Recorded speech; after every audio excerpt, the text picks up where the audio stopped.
Eksmiss Laura Kõrgemäe asutas üheskoos sõbranna Kerstin Koortiga aastal 2014 promo- ja modelliagentuuri Invidia. Selle varjus süüdistavad nüüd aga paljud naised, et Kõrgemäe tegeles hoopis promotüdrukute kupeldamisega jõukatele meestele nii Eestis kui ka välismaal.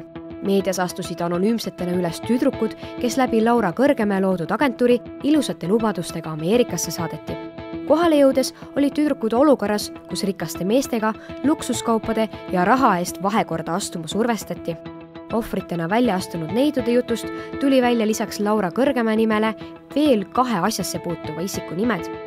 I.J. Sand ja moefotograaf Oliver Moosus.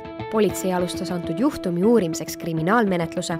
Tänaseks on sõna võtnud ka Kõrgemäe ise, kes ütles, et tüdrukuid survestati valeütlusi andma ja midagi sellist toimunud ei ole. Hetkel politsei uurimine veel käib. Oktoobris saab 3 aastat sellest, kui Võru kesklinnas läks kaduma toona 17-aastane noormees Markus. Noormeest pole siiani leitud ja tema otsingud jätkuvad aeg-ajalt. Noormeest otsiti taga igalt poolt, aga seni pole tulnud mitte mingisuguseid signaale. Ta oleks nagu maa alla kadunud. Kas tõesti on võimalik selline asi, et 17-aastane nooruk läheb lihtsalt jäljetult kaduma? Senini on õhus küsimus, kus ta on? Eestis jääb iga aasta teadmata kadunuks mitukümmend inimest. 2015. aastal rekordiliselt 45. Arvatakse, et umbes 10 kadumise taga on kellegi kuritahtlik käsi.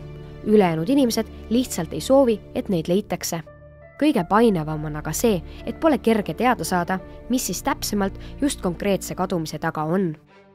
Teema, mis jääb Eesti poliitikat kummitama arvatavasti igaveseks ajaks, on kurikuulus VEB Fond. Kui tundub, et see on hetkel soiku jäänud, siis oodake veidi. Valimised on ju loetud kuude pärast. Kuid millest täpsemalt probleem? Riiklik VEB Fond asustati Riigikogu otsusega 1993. aastal ja eesmärgiga koondada sinna fondi nõuded endises Nõukogude Liidu välismajanduspangas külmutatud kontode kohta. Selle asutajaks olid Eesti Pank ja Vabariigi Valitsus. Algataja aga tolleaegne panga president Siim Kallas. VEB Fondi saagaga seoses on auditi teinud Riigikontroll, seda on uurinud Eesti Pank ja oma aruande tegi spetsiaalne Riigikogu komisjon. Suurim müsteerium on, kuidas õnnestus Vene ettevõttel TSL International saada riigi kaasabil Nõukogude Liidu pangast kätte $32,3 miljonit Eesti pankade külmutatud raha. Uurimiskomisjoni hinnangul õnnestus see planeeritud tegevuse käigus ehk ettekavatsetult. Nagu välk selgest taevast tabas eestlasi teade, et kohaliku rahvusspordi suurkangelane Andrus Veerpalu andis 2011. aasta jaanuaris positiivse dopinguproovi. Järgmisel kuul sai ta teada, et tema proov sisaldas liiga palju kasvuhormooni, sama kinnitas ka B-proovi andmine aprillis. Eesti inimesed ei uskunud aga seda mitte karvavõrdki. Moodustati inimkette ja trükiti T-särke. Algas pikk võitlus kohtus, mis päädis 2013. aastal otsusega, et Veerpalu pole süüdi. Mõru maitse jättis inimestele suhu aga vaidlus kohtus mitte hormooni kasutamise, vaid selle mõõtmise ja dopinguproovi usaldusväärsuse kohta. Ning peagi saabus ka teine pauk. Kristiina Šmigun vähi dopingusaaga kestis 4 aastat. 2013. aasta detsembris sai suusataja teada, et tema 2006. aastal Torino olümpiamängude aegu antud dopinguproovid on avatud ning neist leitud kahtlase molekuli jälgi. Järgnes mitu aastat teadmatust. Sellel aastal aga lõppes saaga teatega, et kõik Torino mängude järeltestimised on lõppenud ja ühtegi positiivset proovi pole, mis on aga inimesi kukalt kratsima pannud.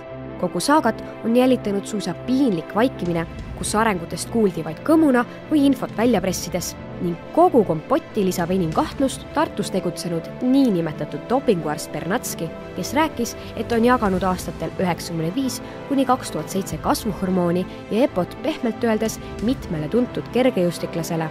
Läbi käisid ka paljude suusatajate ja toonase suusakoondise peatreeneri Mati Alaveri nimed. Eesti Olümpiakomitee algatas ka selle uurimiseks menetluse, kuid tõdes, et Bernatski dopinguloo osalised on piisavalt kannatanud ja karistada neid ei saa. Samanimelise telesarja taga on Eesti üks suurimaid müsteeriume. Selle loo kõmurikast algusest on möödas juba rohkem kui 100 aastat. Vaikne ja kuulsusetu lõppki jääb eelmise sajandi viimasesse 10. Omal ajal niinimetatud Merivälja juhtumina tuntuks saanud lugu pani Eesti kuulsaima paranähtusena kihisema peaaegu pool Euroopat ning terve Nõukogude Liidu. Kõik see aga ühel eramaja maatükil kaevamise käigus välja tulnud ebamaist päritolu tundunud metallitüki pärast. Eesti kangemaid geoloogid kummalist leidu ometi määrata ei osanud. Moskvas pandi selle leidmiseks huugama tollaja kohta seninägematu teaduspark. Merivälja aed muutus aga põhjatuks kaevamaaks, kus mullahunnikud ulatasid telefoniliinideni. 1986. aastani oli Merivälja Eesti uurijate ees suletud. Ühel hetkel vajus aga müsteerium unustusse. Objekti M lõpetamisel kaalus teised versioonid üles seisukoht, et palju furoori tekitanud materjal oli pärit küll Meriväljalt, aga mitte Hõbekuuse teelt, vaid läheduses olnud vanalt sõjaväejäätmete matmispaigalt, kuhu muuhulgas toodi ka jäätmeid vanast Beckeri laevatehasest. Merivälja maja peremehed ja nende järglased olid aga pikalt arvamusel, et tegemist oli siiski maavälise päritolu asjaga, mis teeb kummalisi trikke, liigub, kuumeneb ja ravib igasuguseid haigusi.